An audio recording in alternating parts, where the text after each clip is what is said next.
Okay, we are live.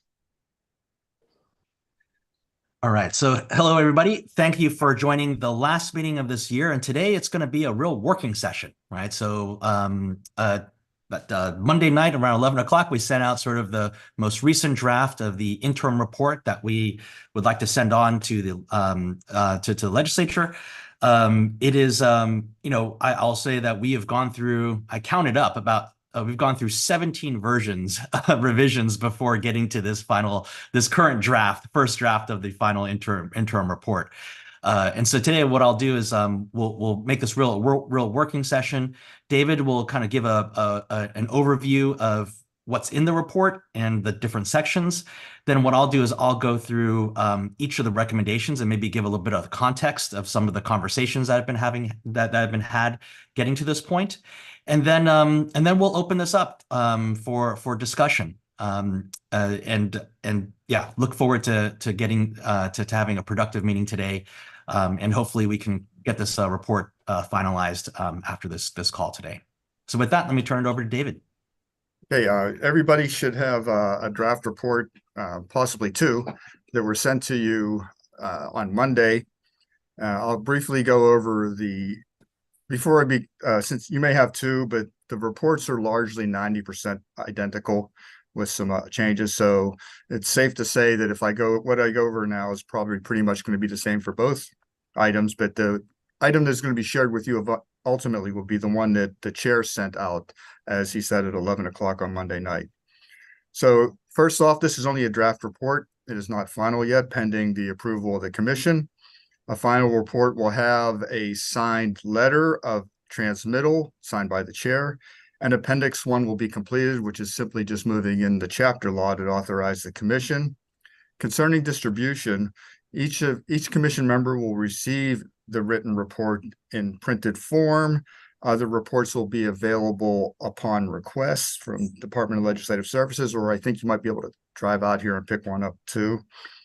Otherwise, the report will be posted on the MGA webpage with the appropriate links to the Department of Legislative Services webpage, where you can view all the commission meetings and read all the background materials. The report itself is divided into several parts. There's an introduction. There's a background piece that includes a write-up of the current state of apprenticeship, what is apprenticeship, as well as the status of apprenticeship in Maryland. These are all very brief overviews.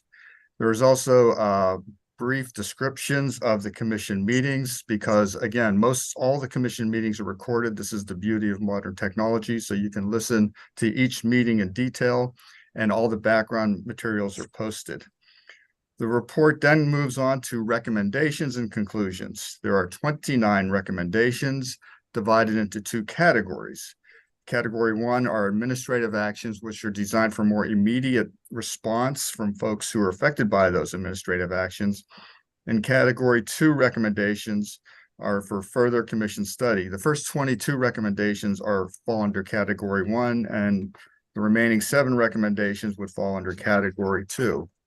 Also, if you did not get a chance to review, or you did not receive the second report that was sent out, I'll point out where the differences are before the chair goes over the recommendations. The primary difference is with the recommendations 1 and 2, which have been revised, and each recommendation report, as you saw, is numbered. So recommendations 1 and 2 have been revised from the reports, and the description or lead into those recommendations was scaled back. The other recommendation that was revised was recommendation number 11, which is on page 12. With that, I will turn it over to the chair to go through the recommendations. Excellent. And so why don't I share my screen here to pull up the recommendations? And what I'd like to be able to do is, let me run through the recommendations in its entirety, so that I can give you the context. I know there have been some recommendations in different working groups. You probably have seen earlier iterations of these recommendations, and many of them been recombined and remixed, as we've kind of gone through the process.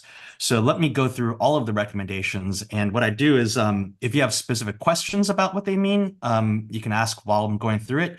But let's hold any debates about them until maybe after we've gone through all of them, and we'll kind of open up the floor at that point. Also, keep an eye towards timelines and deadlines. So that's also another area that we haven't really tightened up. And so there's a question also around just timelines and deadlines that we haven't, that would love to get feedback on as well. So with that, let me open up my screen here, and I'll go through the actual recommendations. And you'll already see that I'm already this is already version 4. So even yesterday and this morning, we've gotten some feedback already about some of them, mostly clarification points. And so, we've started adding some of the comments I've gotten back this morning have not been incorporated yet. So I'll sort of make that point. So let's start first. As David mentioned, we broke the report into the recommendations into 2 sections. Category 1 is administrative actions. These are things that agencies can take directly without legislative action. And category 2 are sort of bigger issues, more fundamental ones that would require legislative action. Now, the first recommendation is quite simply the CTE committee should be issuing guidance clarifying the most important outcome for high school graduates to be on a structured career pathway at the time of graduation, whether or not they plan to attend college immediately following graduation. This really goes to the key point here, I think, is, what is that 45% goal, right? And first, clarifying, let's focus on outcomes first, right? All the things that we've been talking about, let's really hone in again on the outcome that we're looking for is to make sure that people are on a career pathway at the time of graduation. I think the second recommendation is specifically around clarifying the focus, right? And this is an area that has gone through quite a bit of back and forth. I think it's, there's ongoing discussions about youth apprenticeships versus school to work apprenticeships and trying to harmonize those. Rather than be too prescriptive about what that should be, the recommendation really is, the first priority is to clarify what is that goal. But before we actually start to talk about things like, do we include more, or do we sort of, transition, et cetera. So that's an area that's been refined quite a bit. Recommendation number 3, and by the way, if you have questions, you can raise your hand, and I can call on you while we go through this. This recommendation 3 really just comes down to, first just clarifying, okay, what exactly is needed by the governor's workforce development board and the CTE committee staff on what's required of the committee under the blueprint. And I think that really goes to this real question: are we resourcing this at the right level? I think the 4th recommendation here is making sure that the CTE committee is responsible, right, and accountable for developing some of the communications to educate and raise awareness of career readiness and apprenticeships in school. This was in particular sort of addressing the question of changing perceptions around apprenticeships applying only for quote unquote non-college bound learners. The idea really is that career readiness should be given at least equal consideration to college readiness, right? And so there needs to be a lot more awareness in how apprenticeships can be great career paths for youth seeking degrees. I think here also some of the questions one of the points of feedback was, do we specifically call out, for example, the ability for work credit, for work being done in apprenticeships to count towards academic credit, either in high school or college. And so some of those conversations have been sort of combined into this particular recommendation.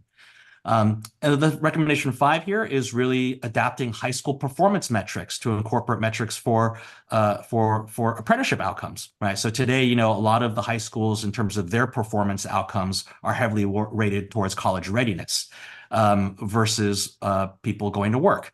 And so needing to kind of really evaluate and study how do we adapt some of those performance metrics so that we can start to change that culture. Hey, Jay, can I stop you? Are you moving your screen? I think, Is it yeah, on? Brian, I wanted to say, I don't think the version that you have up is not the version that you sent out to the group. So I think you may be, and I think you're reading from the version you sent out, but what's on the screen is not. Oh, really? That. 1 second. Yeah. Yes. My apologies here. Is this version 4? And it wasn't moving either. So It wasn't moving? Okay. 1 second here. Oh, I'm sorry. You're right. I was going on the wrong thing. Okay, my bad. Is this, do you see a screen with There some you go. highlights? Yep. Okay, my apologies. I actually had an earlier draft up. Again, I've been in a little bit of version control hell as we go through some of the final iterations here. Yeah, so I was just finishing up recommendation 5 here. So my apologies. And hopefully this is the same version that you have in your inboxes as of Monday night, 11 o'clock. Moving on to the next recommendation, recommendation 6 here really is in this category of, working with CTE committee, addressing the barriers, right, for high school juniors and seniors participating in registered apprenticeships. So in this particular area, we came up with 3 major recommendations. First is forming a work group to address the barriers for high school juniors and seniors participating in apprenticeships. And in particular, I think this is really addressing both transportation needs. It's also talking about some of the other perceived or real barriers that might be keeping youth from going into apprenticeship programs. So first is really a general work group focusing on addressing all those barriers. I think second, recommendation 7 here is to clarify, so issue public guidance to employers on age discrimination and conditions for youth employment. There's some perceived biases here around sort of hiring youth, people under, non-adults into potential roles. And the last recommendation here really is around the insurance administration to issue the guidance around workers' comp. Brian, you had to raise your hand here? Yeah. So one of the other things that I mentioned in the past is that employers, and especially in construction, they also talk about safety and health. So we probably should get some guidance from both Maryland Safety and Health and OSHA about young people working in jobs that might be considered hazardous for young people, but not adults. And while I was initially, I questioned about workers' comp, and that's what employers were telling me after going back and asking questions. I think that's how they framed it, but then they said it was more of a safety issue, that young people aren't necessarily even allowed to work on some jobs. So we need guidance from OSHA and MSHA as well. Thank you. That's great. Well, I'll make a note of that so we can address that next version. Donna? Yes, Jake. And hold on. Can you hear me all? Yes. I apologize. I have COVID. And so I'm very glad we're distancing. I'm quarantined. But a little higher up, you started, and I don't know if this is for major discussion or, I want to bring it up because I do have several issues about this. But one of the things that did not get a good discussion in the paper is how to pay wages to 16, 17, 18 if you want to do apprenticeship. And of course, they have to have wages. And a lot of people that we see in our schools, our public schools, may have other types of social net funding. And another person making money in the household can affect food stamps and your TCA and other benefits. So that really needs to be looked upon, because if we want young people to really get connected with the career, we cannot take wages and then take it away from them. And that is a major policy issue that would have to be taken care of. And the definition, I will tell you from the get-go for labor, is there is a solid definition of what an apprentice is. And that definition is in law, has been in law since 1937. And we do stand by that at all levels. There's plenty of names to say career readiness and internship, etc. But if you want to use the word apprentice, there are definitions and laws that guide that. And we don't want to see Maryland be the first state to go down the road. Thank you. Thank you, Donna. And I'll just raise that, and I think we should definitely take that up and after we've gone through all the recommendations here. But that sort of point that you made around some of the food stamps issue, the housing assistance issues, was in some earlier drafts here. Again, we sort of have collapse some of those issues to kind of really talk about just addressing barriers. I think that's one of the major barriers that we need to look into. But we sort of took out some of the more specific issues and really combined it into a general sort of work group here. But again, we can discuss that after we've gone through all these recommendations. And Tanya? This may be administrative. I'm not exactly sure, but as I was reading the recommendations and hearing you talk through it, one thing, and particularly recommendation number 6, where we're talking about addressing barriers for juniors and seniors in high schools, and then also the readiness of some high schools. We don't want to create an unintended consequence that creates some inequity around who might be more ready, who has more barriers, if we don't address that really upfront. And so my initial thought was, how are we sequencing these recommendations and how they roll out or get addressed? Because if they all go out at the same time, there's already going to be an imbalance because some barriers are more prevalent in some areas or some districts or et cetera than in others. It actually then begins to undermine the blueprint altogether. So I just wanted to kind of like call that out here, that's what's coming through for me. And that some of these recommendations may need to be prioritized and addressed right out the gate before some of the other aspects of these recommendations roll out. That's all. Thank you. Erin? Sure. I wanted to just jump in on Donna's comment for a quick second, though I really appreciated Tanya's remarks just now as well. On the SNAP and TANF piece, which I think we all agree is super important to understand, just wanted to lift up that we're working with the Department of Human Services to understand what the existing rules are, where there might be misinformation, how to combat that, and then where the rules are creating this true issue. I believe the mechanism that we're working through this actively right now, I think the mechanism to make any change that we need would be the state workforce plan that is very timely because we're working on that right now. Perhaps like a waiver request in that would be appropriate to make sure that there isn't a disincentive or a negative impact to a family for a young person participating in these opportunities. So. Thank you. Yvonne? Thank you, Mr. Chairman.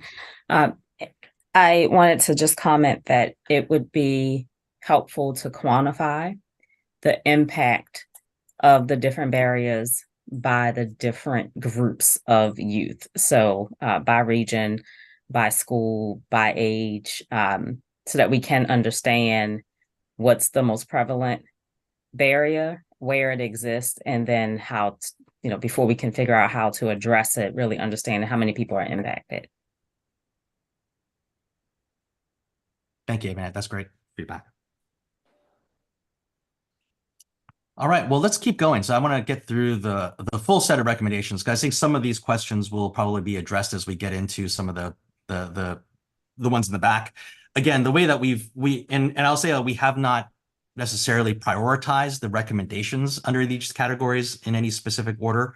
So Tanya, I appreciate that feedback, and I think that's something we can also discuss as a group. But that being said, the first section again is things that we think can be done through administrative action. So I'd say some of the things that are kind of more fundamental issues may be further in the back. These are really kind of goals that we think agencies and different existing institutions can probably address directly, and hopefully in a pretty straightforward way. Moving to recommendation 9 here, again, sort of be able to sort of address the plan for high school schedules to work around employers' needs and identify requirements that might be changed. I think recommendation 10 is building on that as well. So consider ways in which in-school requirements could be better adjusted to support students completing an apprenticeship.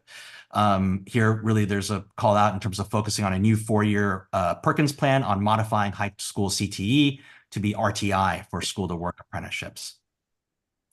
The next, the next section here is really prioritizing subsidies for registered apprenticeships.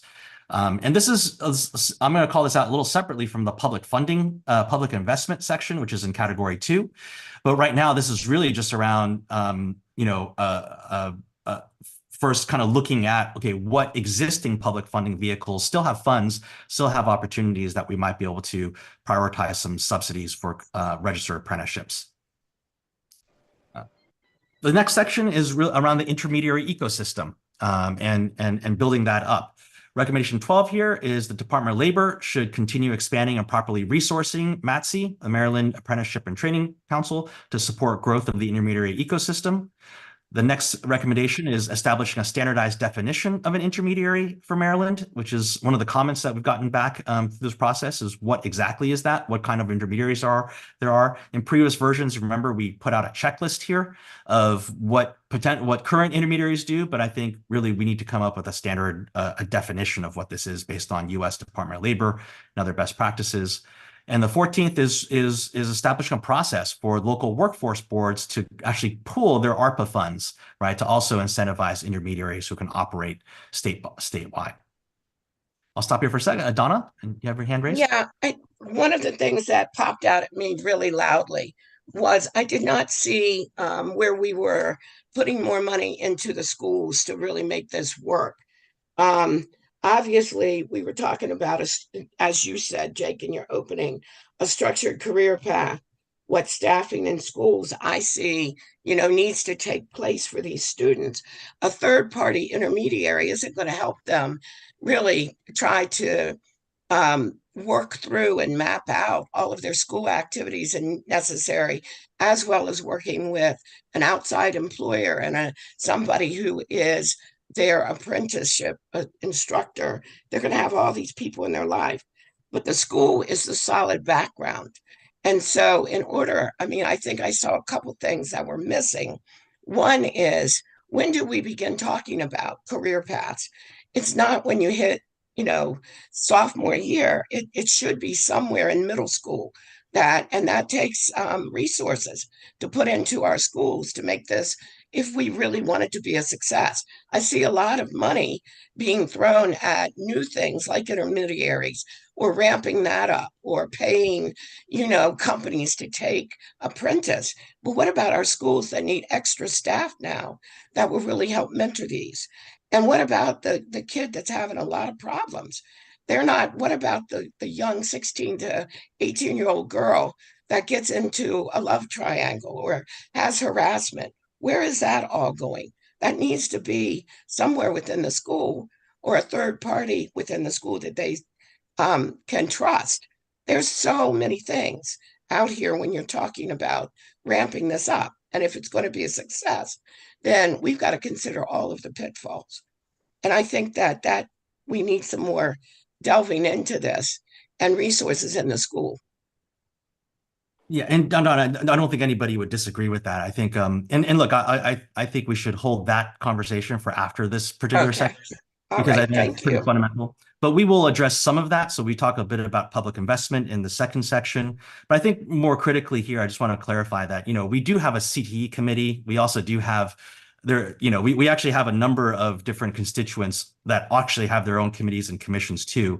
And so one of the things that we were trying to do here is also make sure we harmonize between the work that's going on across a few of these different other committees too. And so I think we can address some of those as well. But why don't we take some more comments before we go deeper? Kenya? Good morning, Jake. Can you go back up to recommendation 9 for me? I just had a question there. Mm-hmm. So for recommendation 9, it has minimal details here, but I just want to clarify, is the goal to make it so that kids are working and we're moving away from the traditional education of a child? We're talking about kids here who outside of school, there's life outside of school, family, friends, hobbies, sports, things like that.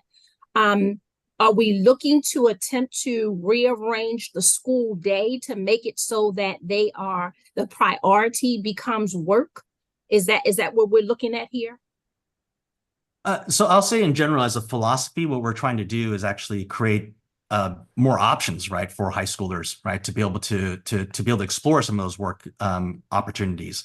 And so later on, look, what I'd like to be able to do is I think we can kind of go through some of the thinking on that. Like I said, there's a lot of ideas. Quite frankly, there's a lot of what I call a lot of prescriptions, a lot of ideas around how to do that. But I think what we wanted to do, especially since this is really meant to be kind of the first interim report, was to zoom out a bit, right, and really talk about, okay, what is the objective? What is the goals here? Without getting into, okay, is it 400 hours in high school that people have to complete before they get out, or is it school to work, or is this something where it's 2 days on and 2 days off? Is it and there's plenty of sort of discussions that were happening there, but really for this particular one, to your point, we really want to zoom out and really just point out that more work needs to be done, develop a plan, right, to adapt, to be able to make high school schedules be able to be more adaptable for apprenticeships.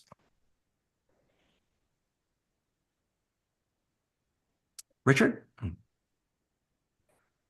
Hi, good morning, everyone. So on recommendation 10, I wanted to maybe take an opportunity to wordsmith that at some point a little bit better, only because an important notation, there's this misconception that the Perkins State Plan can simply focus on apprenticeship, and it cannot.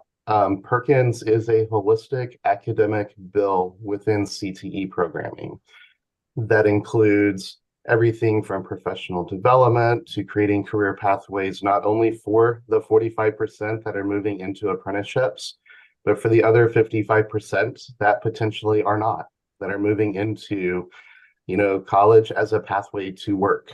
And so I just want to make sure that everybody on the commission is absolutely clear that Perkins is more robust than just a single work-based learning outcome. So that as we're moving through that state plan piece, we have to prepare kids to get to that work-based learning outcome.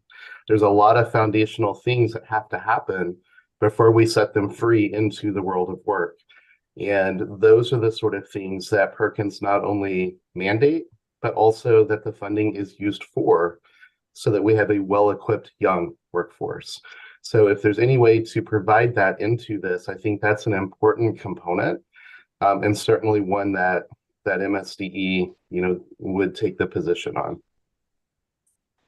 Yeah, thank you, Richard. Look, we would welcome if you want to wordsmith that or give us some edits. Please do send them over. Great, thank you. Delegate Ebersol? Thank you, Jay. Thank you, Mr. Chair. Kenya pointed out that recommendation number 9 was written more broadly. And one of the things she talked about was working with people on their daily requirements. But when we say requirements, I'm interested because it's not specific. If this addresses, like, perhaps, are we looking at graduation requirements? Are we looking at meeting graduation requirements here? So it's a question I'm not looking for an answer to, but it's something I think, if that's what we're thinking, that'll take a lift in the legislature to change some of those things. If that's not on the table, if it's really just seat time and hourly, when they're in school and what their daily schedules look like, then that's a little different. Still also heavy work, but I just want to draw attention to that.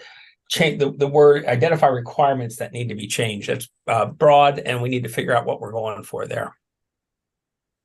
Thank you. I flagged that. Yeah. Donna, I saw your hand raised, but it went down, or yeah. Well, I didn't want to belabor it. I just I didn't get a real answer for 9, because I know you want to take the 30,000 foot look at this, but for me to say that develop a plan to work around the employer's needs, I couldn't support that, because I want to work around the students' needs to have a successful career and an education. And in my head, I'm thinking about that disadvantaged student, that sports is everything to them.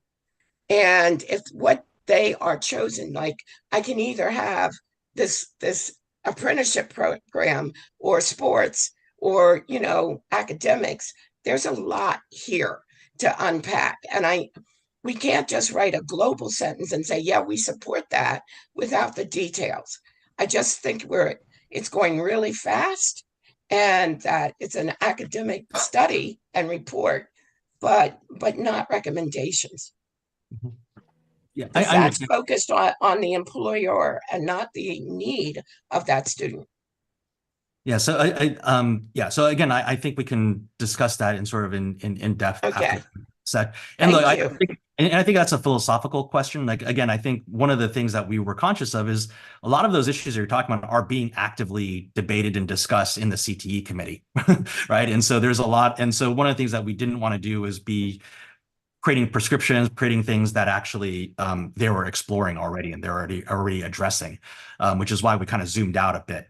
Like I said, a lot of those issues that you're talking about, Donna, were very much discussed, during this process. And again, even in some of the earlier drafts, you'll sort of see a lot of them were actually called out, but we sort of pulled it back again, to kind of, again, make this, create a broader framework, right? And part of this, again, is like this is an interim report. So the goal is to really lay the groundwork. I think as we, and at the end of this meeting, we'll talk about next year, there's going to be a lot more deeper work involved next year on this commission. And for sure, this is going to be one of those key areas that we'll be talking about. I also just want to make the point also about the wage point. Again, we're talking about registered apprenticeships here, which is kind of the key, right? So the overall goal of our commission is how to get registered apprenticeships and hit that target. And to be a registered apprenticeship, wages and wage progression is a key point, right? And so when we're talking about school, there's no difference, right? The expectation is you're doing a registered apprenticeship program in high school, you're paying, right? There's wages and wage progressions, those things all apply. So that was really kind of assumed. Notice you're not going to see internships or anything like that pop up here in this commission report. Rachel? Yeah. Thanks, Jake. I just wanted to kind of pick up on, I think, a piece of Donna's comment and just kind of a trend across some of the recommendations and kind of flag for the group that many of these, as you can see, refer to the CTE committee of the Governor's Workforce Development Board and some of the responsibilities that are kind of already in its work plan. And over the last couple of months, we've gone through a process of kind of restructuring the CTE committee's work plan to identify when we're going to be able to kind of pace out all the many tasks that are before us. And so as the group thinks about recommendations in this report, I would encourage the group to remember that these are recommendations to the CTE committee to consider as it goes about its work, but that these are not necessarily, instructive. So we're not necessarily limited, for example, to some of the specific language here around focusing only on employers' needs versus students, for example. Donna, I think we certainly would agree with your comment. We want to be thinking more holistically. And I'll also mention there are opportunities in the coming year in 2024 for additional stakeholders to engage in the CTE committee's work. We're working on kind of figuring out exactly how we'll structure those right now for the coming year. I know that's something that has not necessarily been the case in some of our deliverables so far, and that includes other members of the Governor's Workforce Development Board, as well as other stakeholders, including potentially others here who might be interested in providing advice or input for the committee to consider on some of these specific pieces as we tackle them next year. So I want to just kind of lay that out there since I know we're mentioned here in a few places. Thank you, Jake. Thank you, Rachel. Sarah? Sarah Shepard? Sorry, I'm driving. So for number 9, I agree with what Rachel and Donna is saying, and not to belabor this, but I think maybe we look at just changing that from should develop to should explore a plan to consider high school students' schedules and the needs of employers. And I can make that in the comments, but I just think that kind of taking away should develop, but exploring those options. And there's obviously things that we would have to do that's either federal requirements or state requirements that may need to be changed. And as Erin had pointed out before with the state workforce plan asking for some waivers, there's just a lot of nuances in here that I don't want us to get trapped into, and something that they actually can't accomplish because there's barriers and red tape, if that makes sense. Absolutely. Thank you, Karen. And again, we welcome any modifications or edits you'd like to recommend. Okay, thank you. All right, well, let me move on. We'll go back to, I think we're on section here, 15. So adapt state hiring processes for apprenticeships. Recommendation 15, really straightforward, is governor should issue an executive order requiring DBM to conduct a statewide review of personnel and staff openings where registered apprenticeships can be utilized. And here we put a date in that executive order should be issued by March 1st and the review completed by the end of the year. Recommendation 16, DBM and MDL should review and modify the state workforce requisition process to eliminate barriers to hiring registered apprenticeships. This is something that came up as we've been going through different conversations with sponsors who've been doing registered apprenticeships, is just even how the state currently hires and does requisitions like PINs is also a barrier in and of itself. And so that's a known issue that was already being reviewed, but we highlighted here. And then recommendation 17 is DBM and Department of Labor should determine how to adjust the current labor recruitment process to support hiring of registered apprenticeships and deliver an action plan by February 1st of 24. Next section here is piloting expansion of utilization of registered apprenticeships in certain agencies, particularly for IT, modernization, and cybersecurity. This really is building on a couple of points here. In the later sections, we're going to talk about procurement with a purpose and some of the goals there. But here we also, right now in the state, there's actually an opportunity in the sense that there are current large major IT projects and cyber projects. We've actually already passed the Cyber MD bill as well. And already there's work happening in terms of talent pipelines in that particular industry. So here we're really just calling out that, you know, the state should really be utilizing a lot more registered apprenticeships in some of these major projects that are already underway. So recommendation 18 is the state should encourage building upon existing apprenticeship contract vehicles or create new ones to utilize more apprenticeships and contingent or permanent technical staff positions. Recommendation 19, states should pilot a new workforce model that enables adoption and staffing of registered apprenticeships as part of the delivery of these engagements. And we particularly called out pilots in DO-IT, Department of Health, Department of Labor, and the Comptroller's Office. These are all agencies that have expressed interest in apprenticeships. Some of them, like the Department of Health, have actually already sponsored a number of registered apprentices in the delivery of the work. And so we've also just called this out. Recommendation 20, state agencies should consider allocating some project set-asides or procurement preferences for vendors who commit to sponsoring registered apprenticeship programs or utilize or hire registered apprenticeships as part of the workforce strategy. And recommendation 21 is the state should support this new tech hub. There's, our state actually, through the CHIPS Act, has actually gotten an award of one of the 31 tech hub designations by the White House.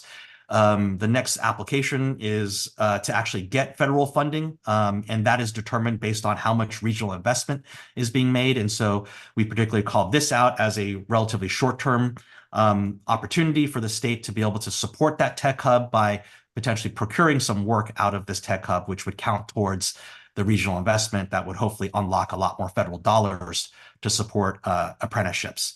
And by the way, the apprenticeship model has been called out as part of that, as one of the reasons why the EDA gave our state this award. It is really around equitable technology workforces.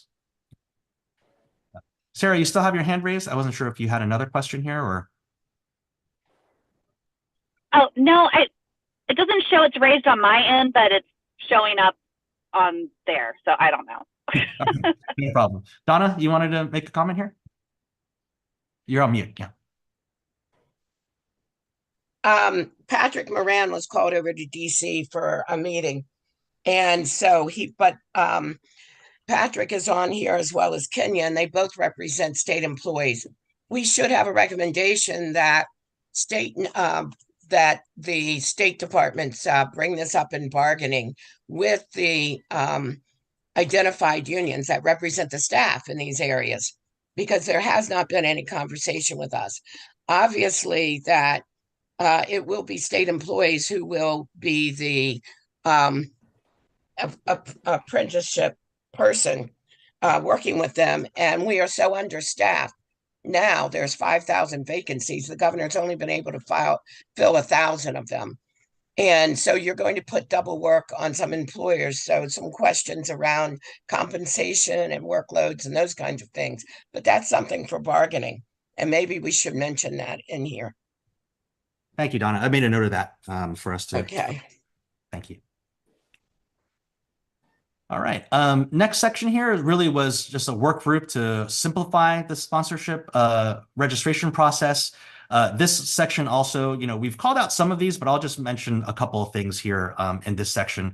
Again, we've combined some of these areas, but I think there was some questions around mentorship ratios, which we really kind of wanted to pull back and say, look, this is not, this actually is there's really more of a perceived barrier here than there is actual barrier. It's probably not as controversial.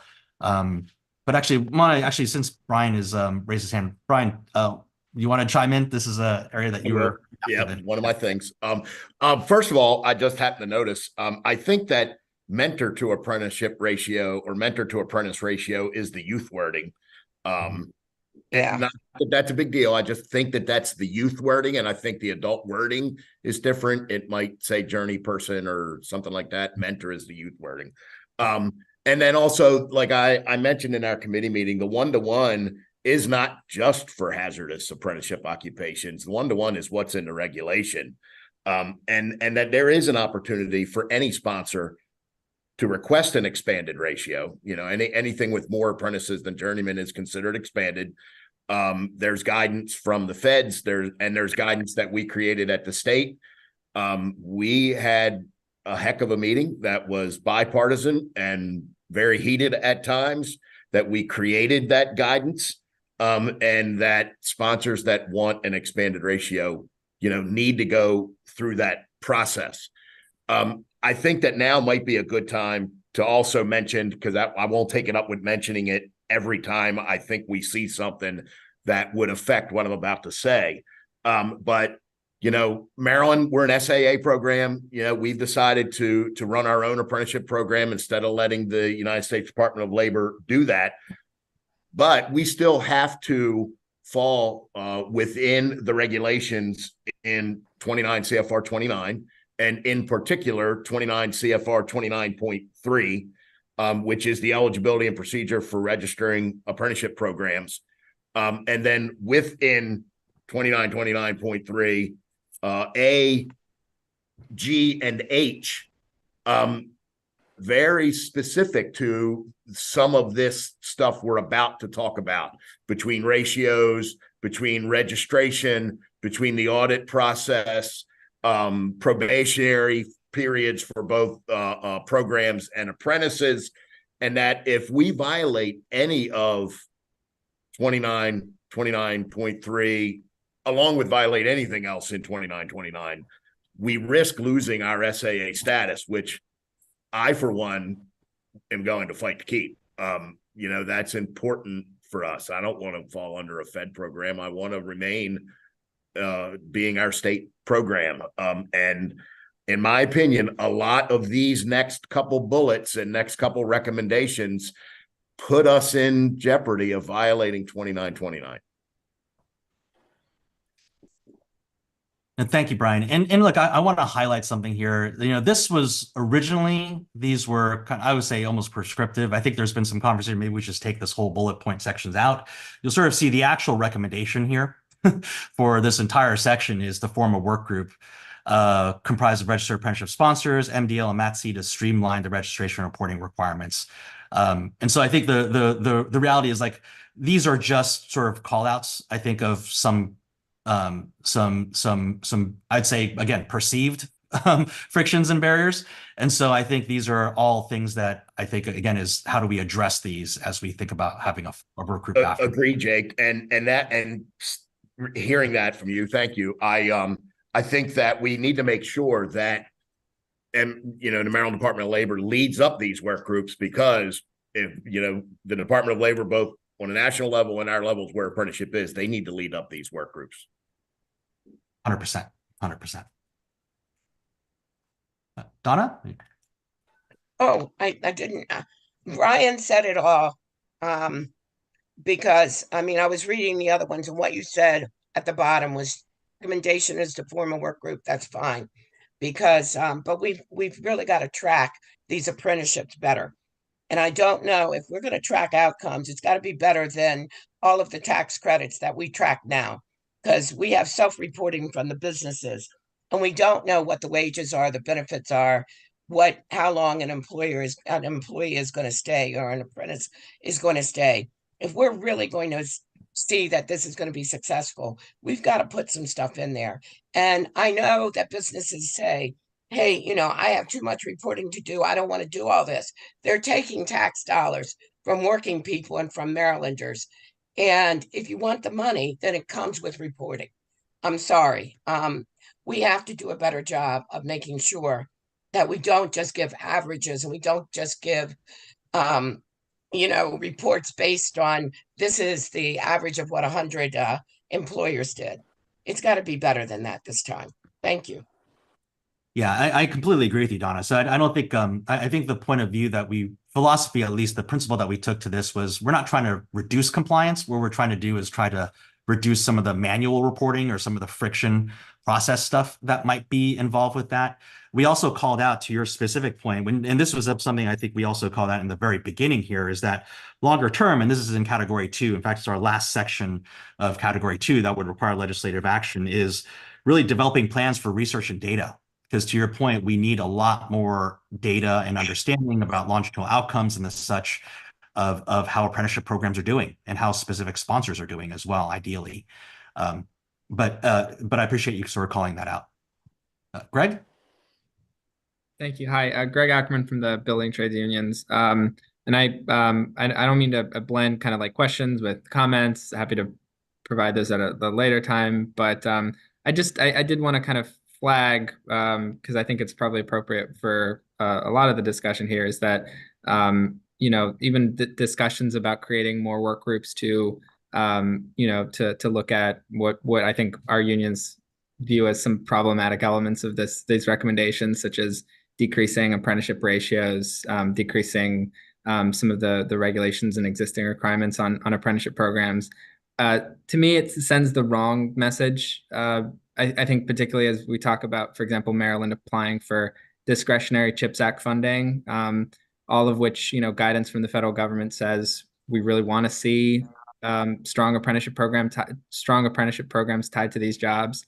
Creating work groups to, consider, weakening apprenticeship standards or even what can be perceived as weakening apprenticeship standards by decreasing ratios, getting rid of prevailing wage requirements, and other items that I'm sure we'll identify later, in my mind sends the wrong message, particularly as Maryland is applying against states that are have a really strong history of apprenticeship utilization, in the Midwest and on the West Coast for similar pots of funding. So I would just warn against creating a lot of unnecessary work groups to discuss a lot of these items that it sounds like there's a lot of consensus on the call, that we really don't need to be moving in the direction of wholly weakening apprenticeship standards just in the name of trying to meet goals that we've created. Thanks for that feedback, Greg. And look, again, I think we can discuss tone of some of these things. I think after we get through these recommendations, again, I think there's fundamental principle. Nobody was talking about weakening any standards or weakening compliance or taking away requirements. Even this mentoring ratio, again, as you dig in, and this is kind of the area, right? Is when you really dig into a lot of these issues, a lot of the quote unquote barriers that you hear back, and again, a lot of these barriers came from soliciting sponsors, right, of current registered apprenticeship programs. A lot of them sometimes are perceived, right? A lot of them are also times just like we have not raised the awareness. Even some of the mentor ratios, again, I was an early proponent of, this is a barrier. As you actually get into it, you start to realize, actually, no, there's actually exceptions. It's just, I think a lot of people aren't aware, a lot of employers aren't aware of that. And so, again, I think this overall group was really around just how do we take away some of the friction that have been raised by employer sponsors around current programs. But to your point, I take your point around sort of, we don't want to spin up a bunch of work groups that are kind of just exploring or addressing issues that may not be issues. Aaron? Yeah. Thank you. I was wondering if you were envisioning, Mr. Chair, like a work group, like I guess how many work groups do we anticipate will come from this report? And like for this section specifically, were you envisioning one group that takes on, this bulleted list, or separate groups for each? Just kind of starting to operationalize and think through the next steps and how many work groups we might end with.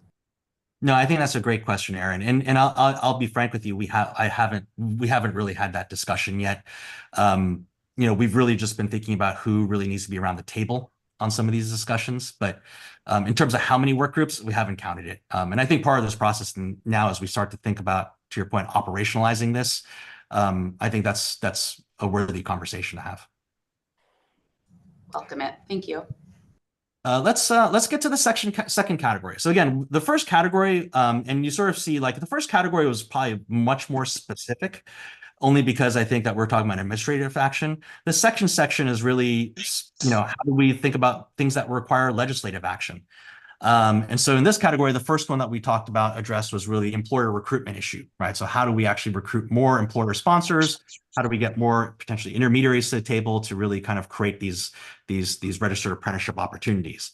And so the first recommendation here is to form a work group to really provide a plan, right, for establishing and properly resourcing an entity accountable for recruiting employers and intermediaries to offer apprenticeships, and to also study the existing landscape of resources focused on recruiting employers and formulate a proposed structure for the entity for consideration for the 2025 session. Really, this has gone through a few iterations, and I want to highlight a few things here right off the bat. The first is that that we're not talking about standing up a whole new agency. This is really meant to be. In fact, I think the original point was that came out of was there's no one accountable today for that 60,000 registered apprenticeship goal. And so what we really needed was an office, or even I think originally, as when it was first proposed, was an individual that actually really owned this number and who could drive this across agencies, because there's a lot of work that's happening across a lot of different places.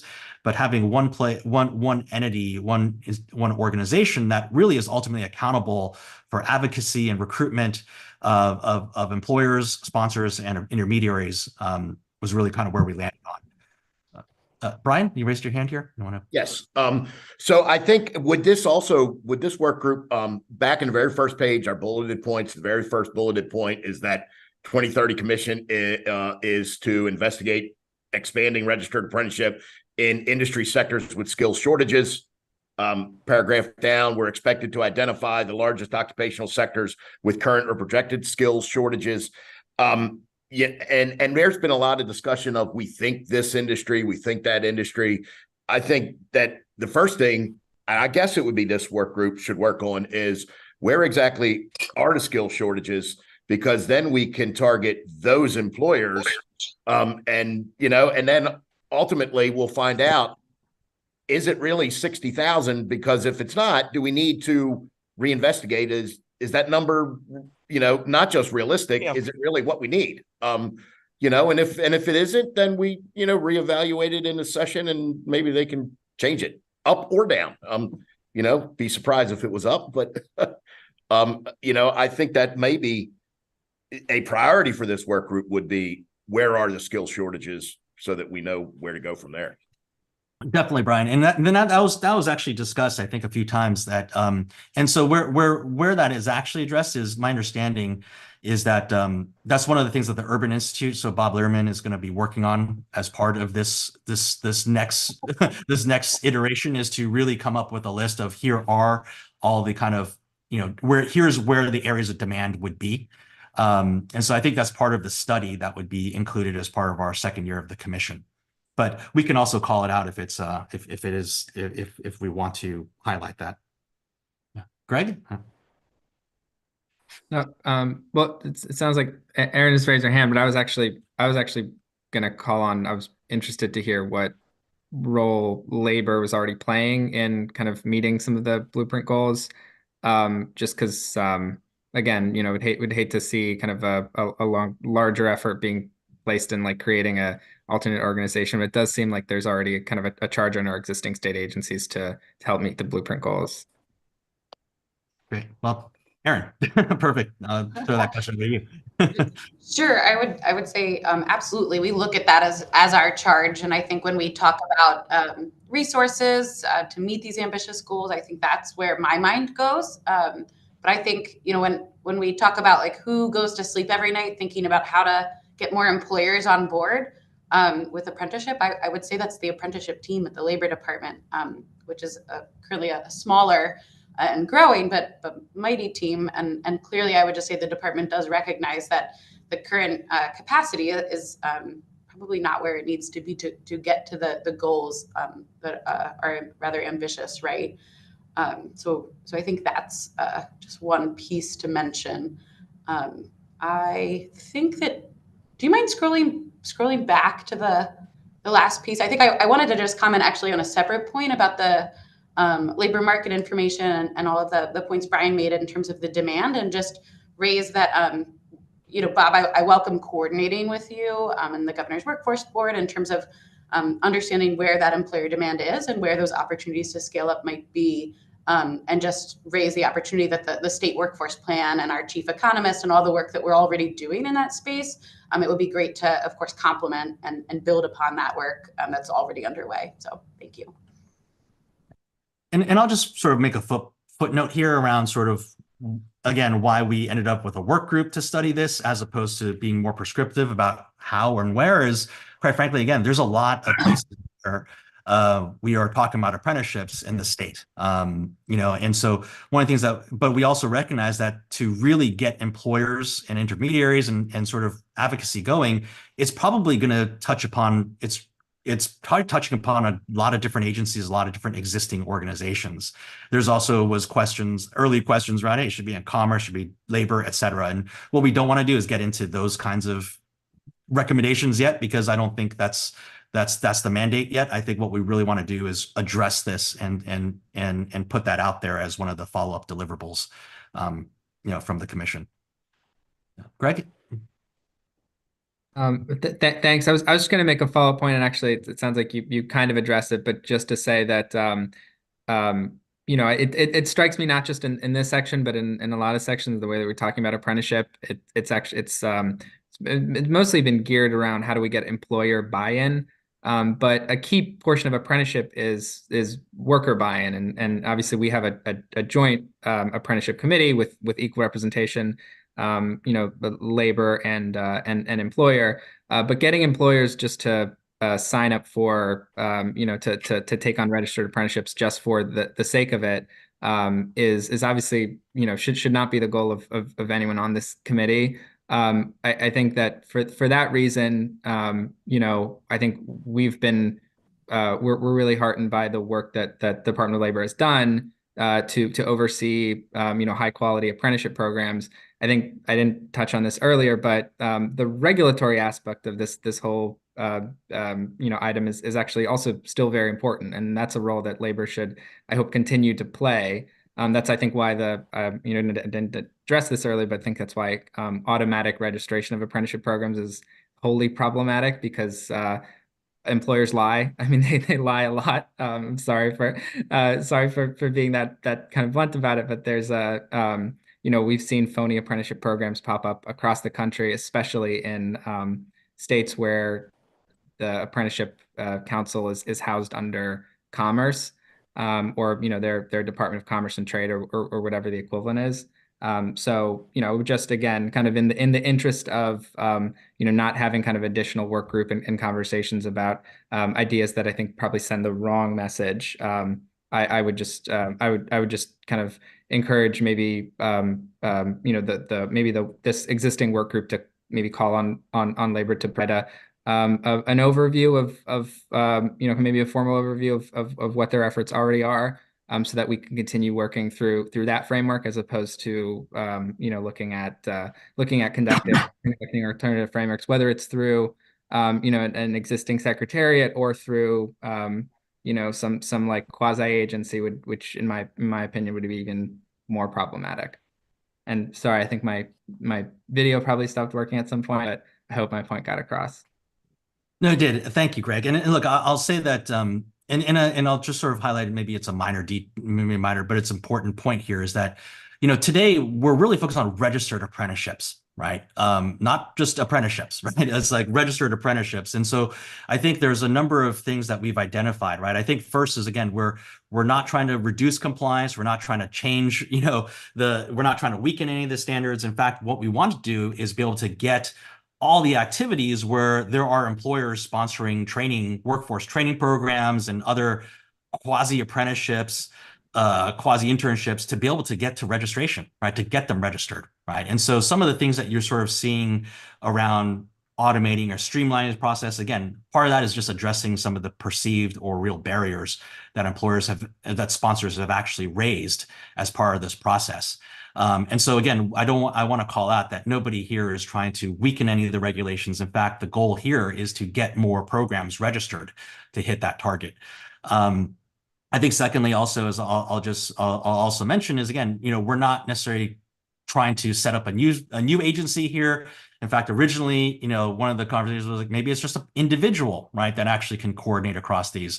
The point only is that there's a wide spectrum, and in the time frame that we had, and again, this is the first interim report, we want to lay the groundwork to get to the right answer. But we didn't want to rush to kind of offer answers that I think, again, were is probably beyond the scope of this first process. Bob, you had your hand raised? Yes, I just wanted to mention that it's not just skill shortages. I think what we're trying to do in many ways is to encourage employers to use the apprenticeship model more broadly. So, for example, this whole issue of requiring BAs when they aren't necessarily required for that particular position. So, in other words, there are obviously we aren't going to get apprenticeships where there are no job openings, but the goal might go beyond cases of pure shortage.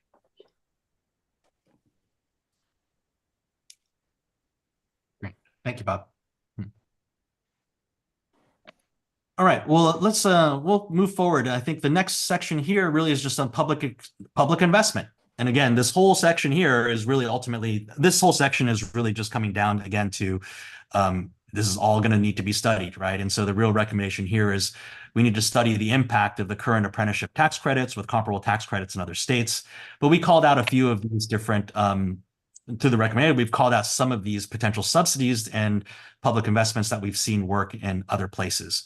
And again, the goal really is to explore these and come up with an actual plan and set of recommendations. So I think the first really here is we're talking about establishing a training subsidy, an RTI subsidy.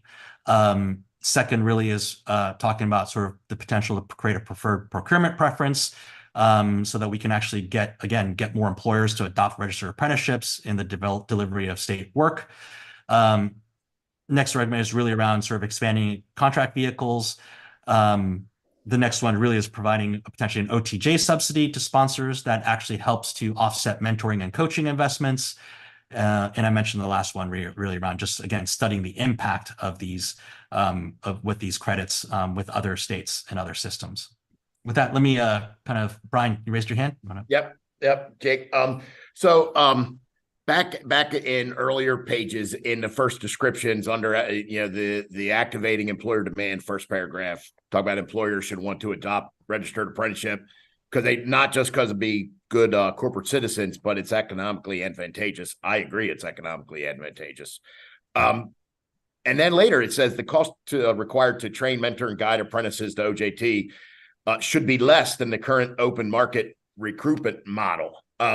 And as an advocate of apprenticeship, and everything I have in life is because I completed an apprenticeship program. I want to promote apprenticeship, but why anybody would think that a program that's going to create a more productive, smarter, safer workforce would cost less. I don't understand that. It may it may cost a little more. It may not cost any more. Someone that's not using apprenticeship and going through just a recruitment process that they created, almost willy-nilly, it actually may be more economical and efficient going through an apprenticeship program. And almost all of these bullets, I would say, the statement stands for that. Tax credits and subsidies are one thing, and I've had employers take advantage of that kind of stuff. But to think that creating an especially more productive workforce, which in our industry, in the construction industry, I'm going to argue that our people in every single trade are more productive and more efficient.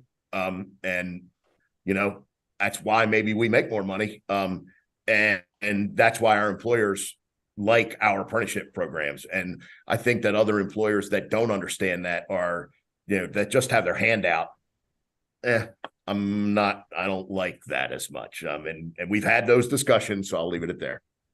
No, Brian, actually, and I'm glad you called that out because, I think that maybe is a little, in terms of that statement on the kind of alternatives to sort of apprenticeships being open market recruiting, the reality is that's probably a bit of a wonky point. And the reason I kind of raise that is that most employers don't realize how expensive it is to recruit people and poach people from the open market. So I can tell you, in the cyber world, on average, most employers don't realize it costs them almost $30,000 per hire to recruit somebody to hire, either through a headhunter or even through their own HR internal recruiting organizations. And so when employers really recognize how expensive it is to recruit and poach, they're going to realize that actually apprenticeships are a better economic option. However, today, the challenge that we have is that, with the open recruitment model, it's instantaneous, right? So you hire someone, you get, it's a higher cost, but you get them right away, and they fit some job rec.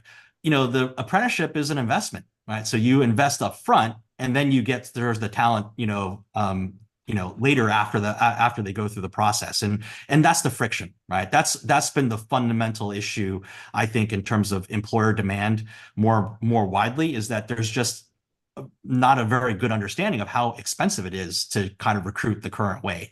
And when people really understand apples to apples, how apprenticeships stack up against that, I think it starts to unlock and activate that demand. But until then, part of this kind of point about public investments is, again, addressing some of that upfront investment, right? Because that's the hardest thing for employers. They're just not used to, I've got to invest up front to get people months later.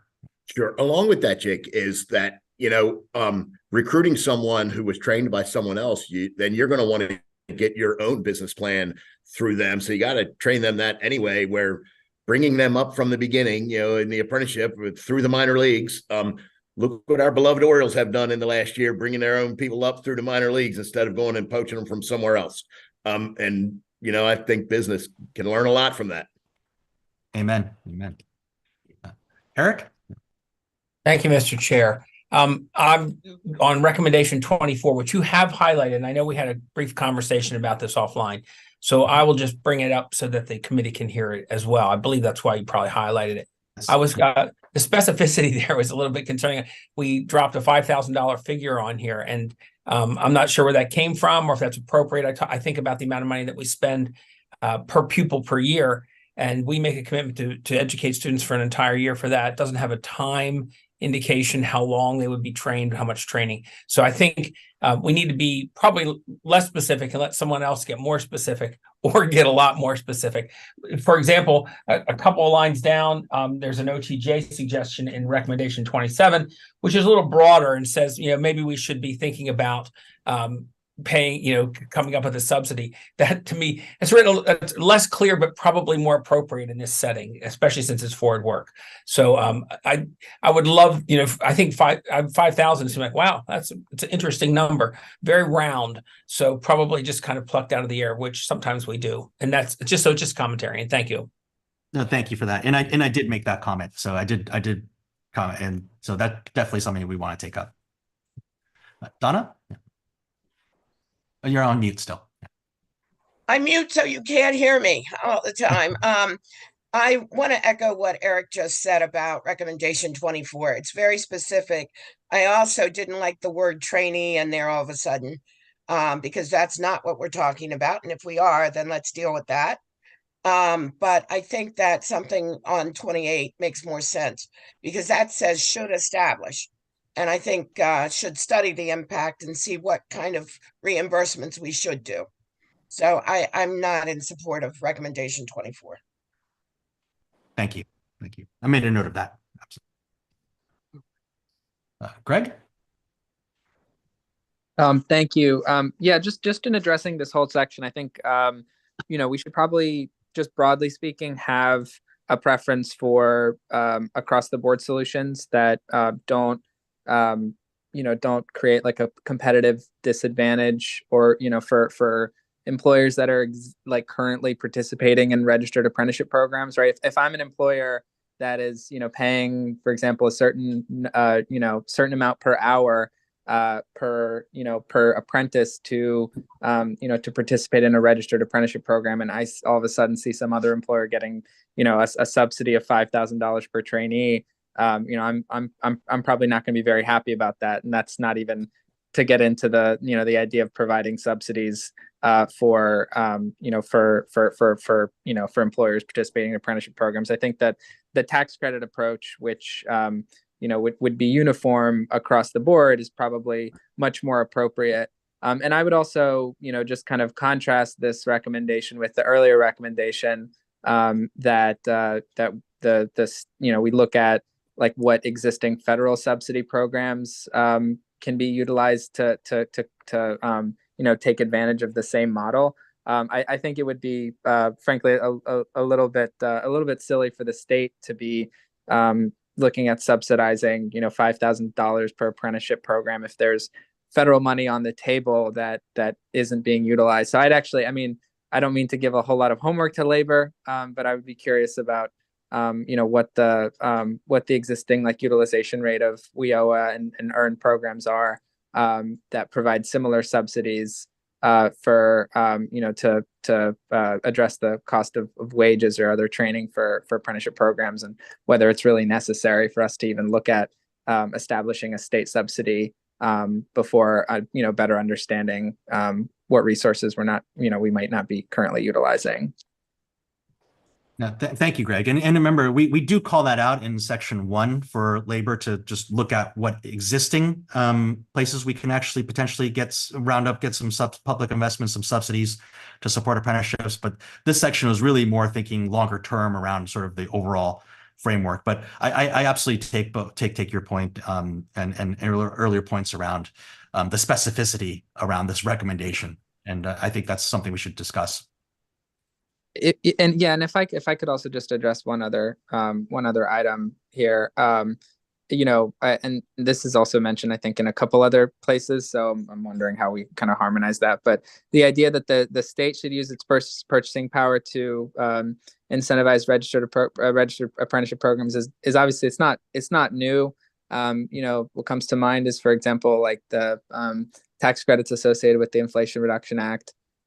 Require anybody taking advantage of or give bonus credits essentially to participants of registered apprenticeship programs. It strikes me that there's nothing stopping an employer that is participating in a registered apprenticeship program from bidding on state work, whether it's in construction or other industries. And so I'm just curious how the state would expand contract vehicles to enable contractors to utilize registered apprenticeships. I'm wondering, is there anything right now that is a barrier for registered apprenticeship sponsors to participate in state contract vehicles? Well, there are actually in certain occupations, right? And and to be frank, our experience, some of the feedback we've been getting in this particular area has really been coming from the cyber community and some of the IT and community as well, right? And there, quite frankly, there's again, I'd say unintended consequences of previous regulations, things like the requisition process, PINs. There are a lot of positions that still require degrees, despite the fact that we have a state that apparently doesn't, require degrees for work, right? So there's a lot of that I consider brush, right? That probably needs to be addressed. In terms of contract vehicles, yeah, today, there are contract vehicles, but none of them actually enable apprenticeships. So actually, when you look at, there's only one contract vehicle in the state, this Innovative Workforce Solutions, that actually enables you to actually contract for vendors to utilize apprenticeships, to deliver work. Most of the times, they have very specific requirements around years of experience, around degrees, around things, even for entry-level jobs. So again, some of these things is just to kind of look at this world of procurement. And look, I think there's a real interesting issue that's not just state specific, but across our country. During COVID, a lot of stuff has been virtualized. A lot of stuff has actually been moved out. So a lot of things where we're talking about apprenticeships or places where, where is your workforce? People would be quite surprised how much work is delivered in our state by a workforce that is not in our state, by the workforce that actually sits outside of Maryland. So again, this is more of a general point. And again, we're sort of touch upon these with some other agencies that are also taking this up right now. Like I said, I want to call out Cyber MD as being a really a great example of stuff that the state is already starting to move on to sort of hopefully address some of those kind of early barriers. But there are groups now that are kind of really looking at, okay, how do we kind of think about procurement? How do we harmonize that? How do we potentially create more broadly a place-based kind of workforce preference model, so that we can actually start to award work to vendors who are investing in our state? That's really what it is at a high level. Moving on to the final one. Oh, sorry. Is there another question, Greg? I'm so sorry. Yeah, if I could just maybe mention one more thing. Actually, it's more of a question.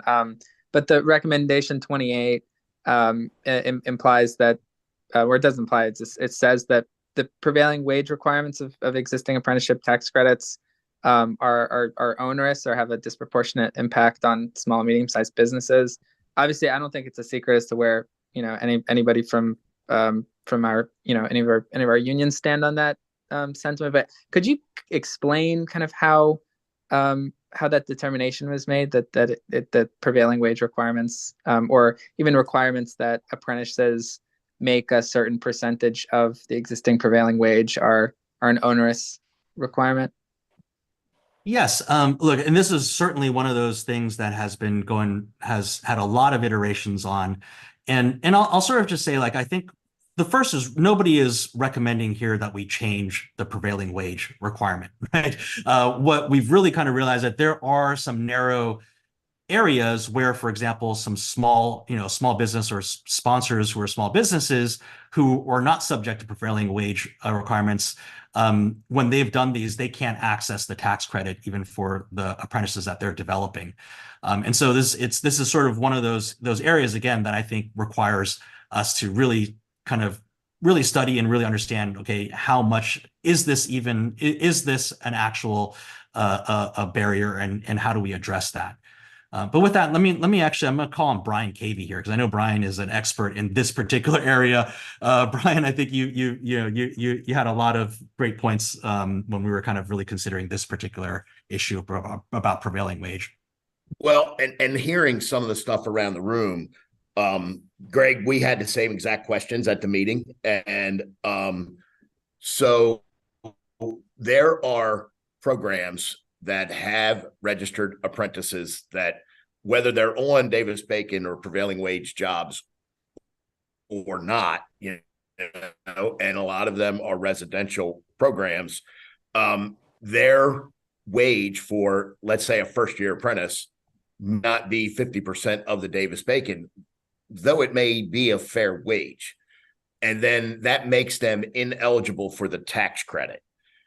And I was even a proponent in saying we need to look into that. I'm not saying necessarily change it, but we need to look into why we made it that outside of Davis-Bacon projects. Does that make sense? Yes, that makes sense. That makes sense to me, but it was only qualifying for the tax credit, though. Right, but Davis-Bacon is not the only regime under which a contractor may be obligated to pay prevailing wage. They are obligated to pay Yes. prevailing under Davis the Bacon is my go-to yeah, statement. yeah, absolutely. I agree. I agree with you. I agree with you. But, for example, if a contractor is taking advantage of IRA tax credits, or if they're doing a Maryland state prevailing wage law, or in this case, the requirement of the existing tax credit in order to ensure that an apprentice is getting paid a fair wage is that, they must be paid at least 50% of an apprenticeship rate. So, obviously, an own volition may not want to pay that minimum amount, but in my opinion, as president of the building trades unions, I very, very strongly believe that in order to ensure that employers are, hiring registered apprenticeship, hiring registered apprentices, and creating an equitable path, particularly for underrepresented groups that need an actual fair wage, you probably do need to have those minimum percentage of prevailing wage requirements, even if a project is a residential project and you might only want to pay a worker, $15 an hour or whatever the going wage is for, first year apprentice. Having that backstop is very, very important. And I guess I'm a little confused as to what the, kind of the seemingly onerous nature of this on small businesses.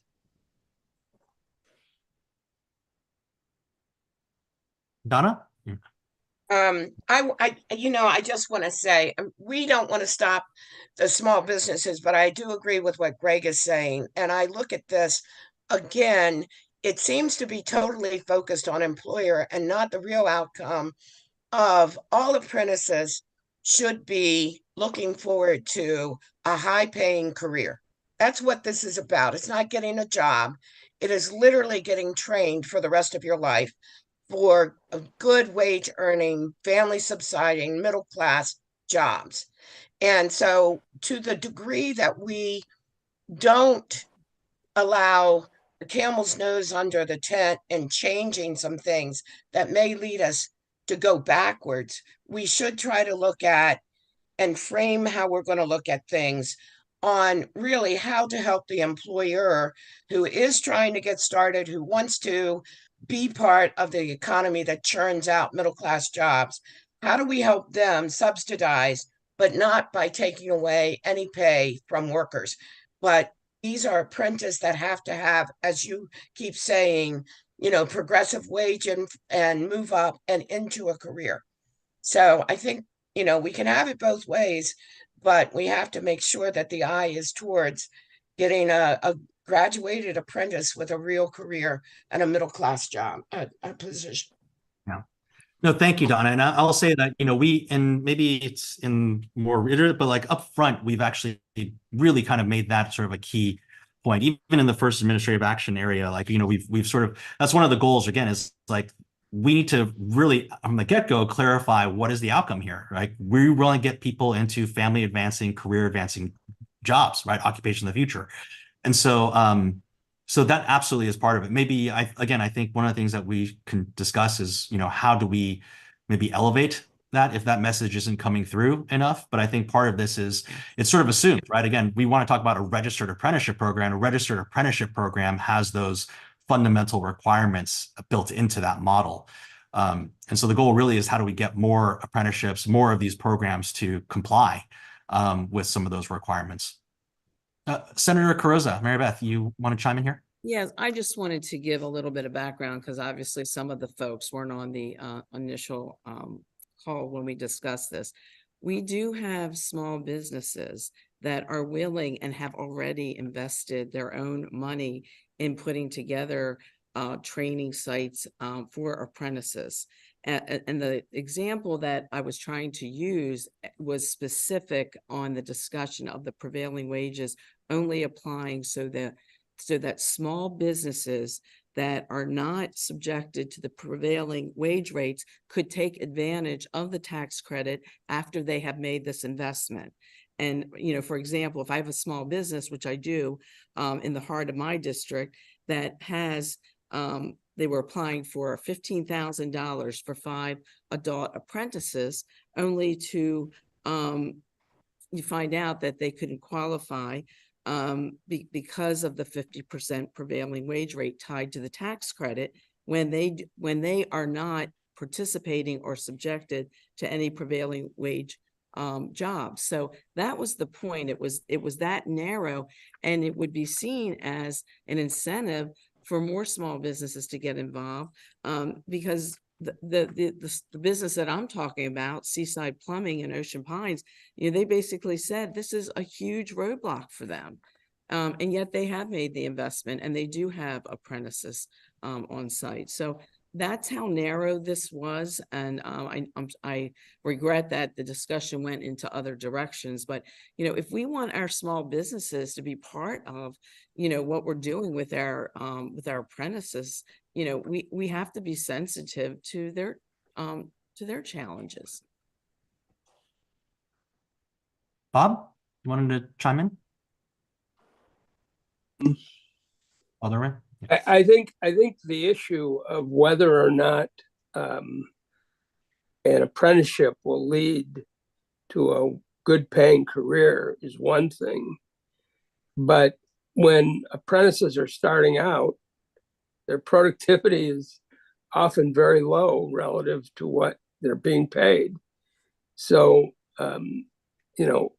it's all very good to hope that everybody is paid massive amount, very large amounts. But I think there's a trade-off between getting the demand for more apprentices and having high requirements for wages of the apprentices. In the countries that have very robust apprenticeship programs and systems that cover large numbers of people, the wages are nowhere near what we're talking about in terms of the 50% of some of these prevailing wage levels. So, we can talk about those wage levels, but unless it's accompanied by the demand for labor, you're not going to get the goal of having these opportunities. And after all, the main goal is that people learn by doing, as opposed to sitting in a classroom and being paid nothing. What I'll do is I like to do this. Thank you, Bob, for that comment. Because I know I think this is this kind of goes into that category of a concern that we should talk about sort of after this recommendation. I'll just highlight now the final recommendation. Again, this is really around an issue that Donald raised earlier around we need a lot more research, we need a lot more data. We need to kind of understand the efficacy of programs. And so recommendation 29, the final one, is the former work group develop plans for research and data collection. And so I wanted to kind of at least finish this part so that we can actually get into these kind of the bigger issues. Procedurally, let me just also point out here, we're not necessarily going to take a vote on this today. What we're really going to do as part of this is get feedback from this call, from this meeting, so that we can incorporate this feedback into this next version and probably circulate another one with hopefully what we hope are final edits. But what I want to do is now open this up. I think there's a couple of big issues, right? I think have been flagged that I think we can continue on this question around sort of this prevailing wage and how we want to, address that language. A few other things that I think have come up. I think I'll sort of skip some of the ones that I think are pretty simple to add in there. Things like, the OSHA requirements and MSHA requirements. But a couple of things, right, that I think have been raised here, right? I think first is the question really around sort of wage progressions, and I think just general tone, right, in terms of ensuring that we're addressing that youth may have looking at apprenticeships, as well as again highlighting the need for these programs to comply with wage progression and the such. I think that another area that has also been identified really is, again, sort of some of the language and the tones around sort of the public investments, and finally, again, I think probably this prevailing wage. Are there other concerns or topics that we want to take up as a group now? And I realize we have probably less than 30 minutes to dig into some of these bigger issues. Greg, I think you've had your hand up for a while. You want to kick us off, and then I'll go to Donna. Sorry, I just I need to learn how to lower my hand. I didn't mean to have my hand up. You can go to Donna. No problem. Donna or Yeah, Donna? I was going to say it earlier in the beginning when in the intro, but then Bob reminded me and I lowered my hand because I appreciated, Jake, what you said about moving on. But I think it's really necessary. Every time that we're talking about this, we hear, well, other countries. And I see the other countries that are there. These other countries have universal health care. They have mandatory paid company vacation required. They have far better health care, maternal care, women's care, etc. They are socialist countries that have a lot more social net than we do in this country. So we're comparing an apprenticeship program that is in a country that's formed like an apple to one of us that we're really formed like I don't know, a mango. I mean, we're a very messy, juicy country. That's why we have long meetings like this. That's why we have the laws and everything that we do. But I get really tired of us trying to compare apples and oranges to our system. And I think it's necessary that we really do know that we've got some good things on the books, like you've been saying, and how do we bring more people into it? But it is about people getting careers in our minds, getting good jobs that will continue for Maryland to be an engine in the economy of this country. And so if it's just about people, not earning a wage and not being in a classroom, I think I'm one that has 6 years of college. So I appreciate what I've gotten out of the classroom. And I do think that BAs matter, but I'm also someone who's president of all of the unions. And I know what trades and our apprenticeship programs do. It's somewhat better education than what I have. So we have two forms in here, and I really want them to be equal. And I want us to really understand that this isn't about just work, just position, just filling 60,000 jobs. This is about Maryland's future, and it's really an important endeavor. Thank you. Thank you, Donna. Really appreciate those feedback, that comment. Bob, and then Brian. Oh, you're on mute, Bob.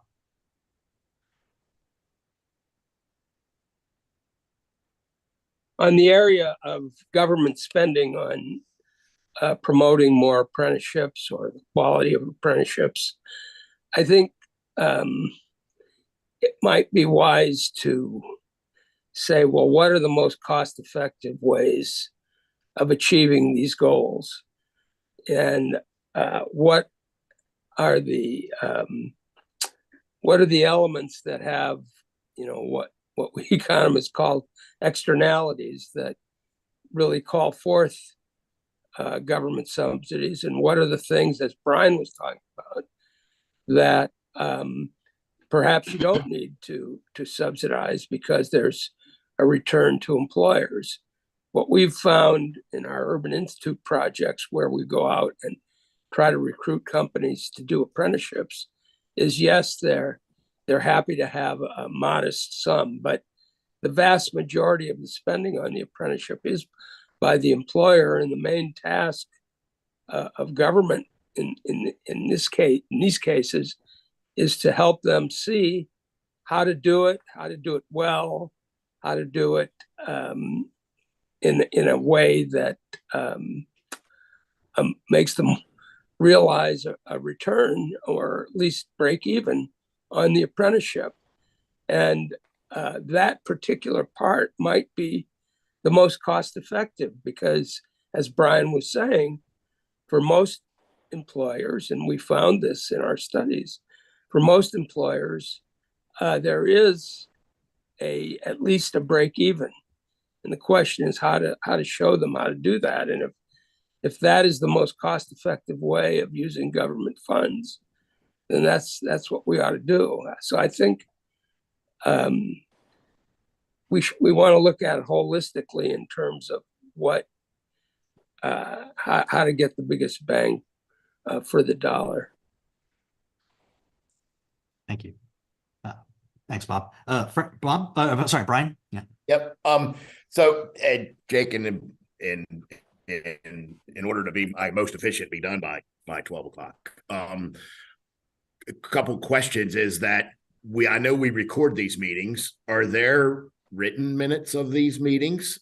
And if so, if you're going to send a new draft of this report, I, for one, would like to see those, because I use written minutes to go back and see and use those notes to make sure that, I mean, there was a lot of discussion today that seems like we're changing the report that we got the other night, that having those minutes would really help me, for one, make sure that I'm okay with approving whatever we end up supporting or submitting.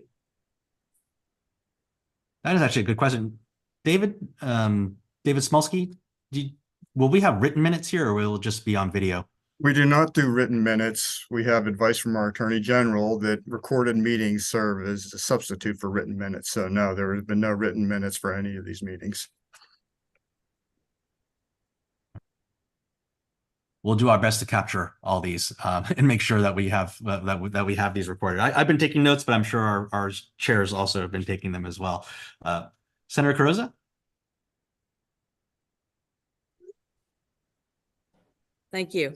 I just want to take us back, kind of back to the 30,000 foot level. First of all, I want to thank you, Mr. Chair, and I want to thank all my colleagues on this commission and the staff. What we're doing is probably the most important public service we can do. We are, and I look at this twofold. We are, number one, we're focused on, career ready graduates. That we're focused there, and we're also focused on the workforce shortage. And we can do this, if we do this right, we can do this as a win-win. I turn back always to see what's going on at the local level.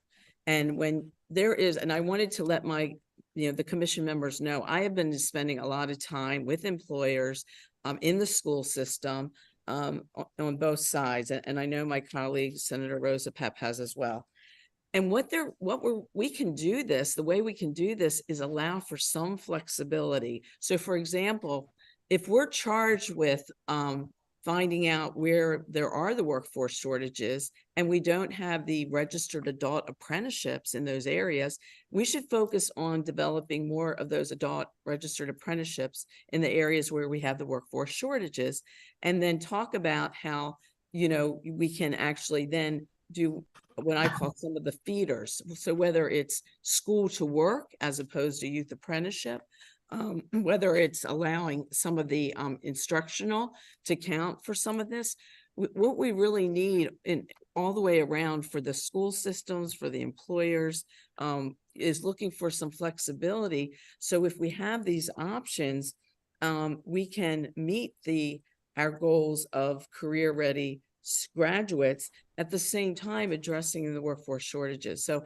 I just wanted to when I come back and you have people that are working at the local level, they're saying in essence, well, if we had this flexibility, if we could do this or that, like the youth apprenticeship for the 450 hours, that's a lot for an employer, especially if they're already doing a registered adult apprenticeship. So, the school to work may be the way to go, and some flexibility. When we were talking about the schedules, it wasn't so much around the employer, but it was around how to make it for both the student and the employer. So I'm just asking the commission members, as we move forward with this report, is that we, really to look at giving the locals the options, because in the end, I believe it's going to be these local workforce development boards partnered with the school systems, partnered with the employers, that are going to help us reach both goals of the career ready graduates and addressing the workforce shortages. Thank you, Mr. Chair. Yeah, thank you, Senator. And I appreciate that statement of principle, and I think we're all in agreement. But we'll address that. Jim? Yeah, this has been very, very interesting, and I really appreciate everybody's active engagement in this, both in the work groups and in the meeting today. My takeaway is that we have framed up a lot of issues, which I think is a good accomplishment for the first 3 months of the commission, because we got off to started in September. The way I look at it, I agree with tweaking the wording that folks have suggested, but basically what this report does, in my view, is it identifies issues that we got to dig into. There are a few things that can be done quickly and need to be done quickly, but I don't think none of the. I think well, I'm not going to say none, but I don't remember any of those there was much controversy about. It was more about the bigger issues, which are the study issues. And I think if we can clarify the wording so people are comfortable with it, I think then we're in a good place to launch next year with actually digging into these issues, because they are complicated. And the other part of it is, I mean, I've learned a lot over these past couple of months on these issues that I didn't know, and I spent a lot of time on apprenticeships, but I don't know what a lot of other people who know a lot more than I do. So I think one of the things we're going to have to do is engage together in work groups and perhaps with the whole commission in us learning in more depth the pieces that we don't really know right now. And that's part of what I think needs to happen after the first of the year in terms of a research agenda. I mean, a short-term research agenda, so that we can actually get data on a variety of these issues. And when we come back together, we have more to look at. But I think in general, the notion of having a report that says, look, we've identified the issues, here's what we got to focus on, I think is the right way to go. Thank you, Jim. Greg? Thank you. I had my hand raised for real this time. Appreciate the opportunity to have this dialogue with everyone today, and look forward to future conversations as well. I just want to kind of raise one last item, which I think brings a lot of the threads here together, which is this idea about current regulation, right? I think we heard a lot today that the intention of this work group is certainly not to decrease standards and to weaken existing apprenticeship standards. I think it would be important for the work group to memorialize that. The existing apprenticeship standards, both through MDOLI and through the USDOL, they are very strong. Certainly, I can speak for construction. I know what other states have done as they've considered, reorganizing or, creating kind of apprenticeship policies is they've memorialized this idea that, no new apprenticeship program shall, or all new apprenticeship programs shall meet or exceed existing standards, right, as of December 6th, 2023. And I think it's really important to consider including recommendations like that in any work group report, just to, frankly, give us all the peace of mind that, the existing kind of apprenticeship regime will be, we can count on those same standards going forward.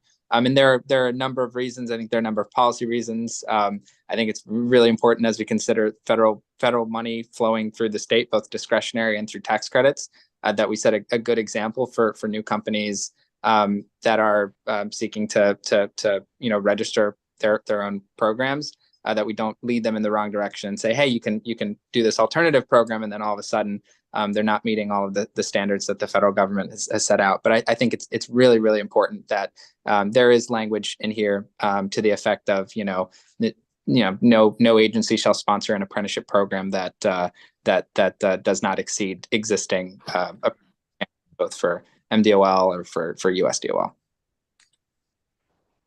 Thank you, Greg. I appreciate that feedback, and I made a note of it to highlight that in next iteration. Jim, you still have your hand up, or do you have something you want to say, or no? No, down. Senator Ellis. Yeah, thank you, Mr. Chairman. It's really a pleasure to be here to listen to and to learn, and from all the segments of our society.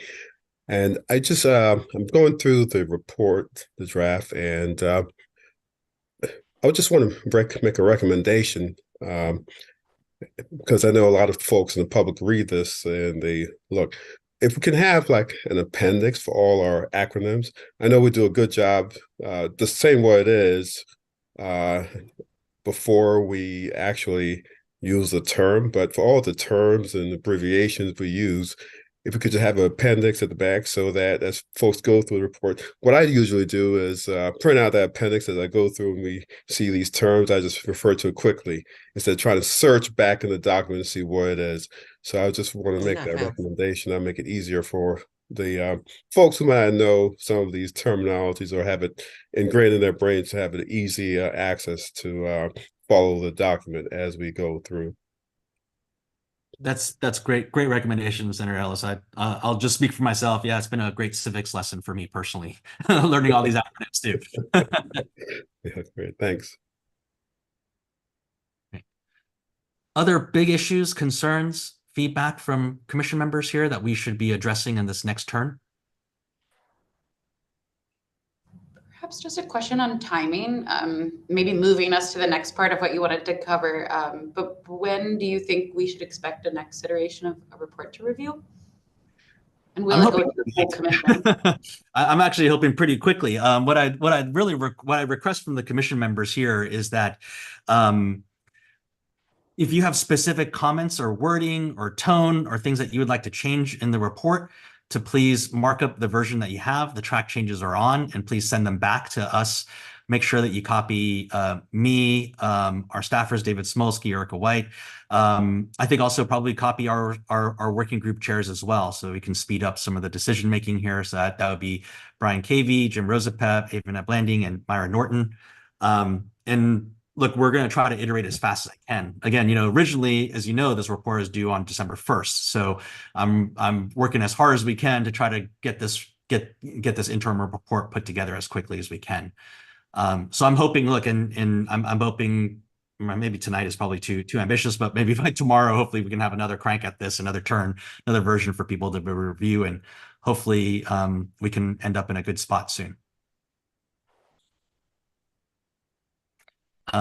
Turning our attention a little bit to next year also is, and Aaron, I really appreciate you bringing up the point around operationalizing this.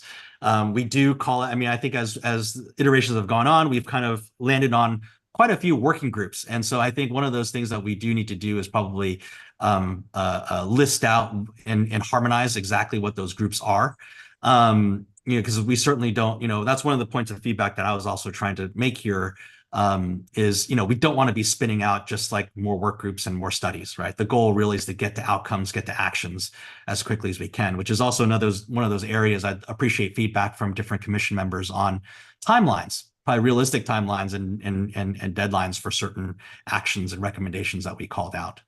But the goal really is after we deliver this report, as Senator Rosapep was saying, this really is just laying the groundwork, right, for what I hope are going to be more substantive recommendations coming out of the work that we do next year on this commission. So a lot of the issues, again, one of the things that early iterations of this draft, we had recommendations that were very specific and some of them were very high level. And so as this thing has gone on, we've sort of, especially since a lot of the more specific recommendations would require more study, we started to zoom out on some of these things, right? And sort of became less specific and more focused on goals and areas of study. But I do assure our commission members, many of the things that we've been talking about on this call have been discussed in detail quite a bit. And we've been trying to synthesize and try to get aligned on what is the right language for this first interim report. Senator Rosapep, you had your hand raised? Yeah, I wanted to jump in on this question of sort of next steps. I agree with everything you said in terms of getting this report finalized and then really organizing the work groups. Two other suggestions I have.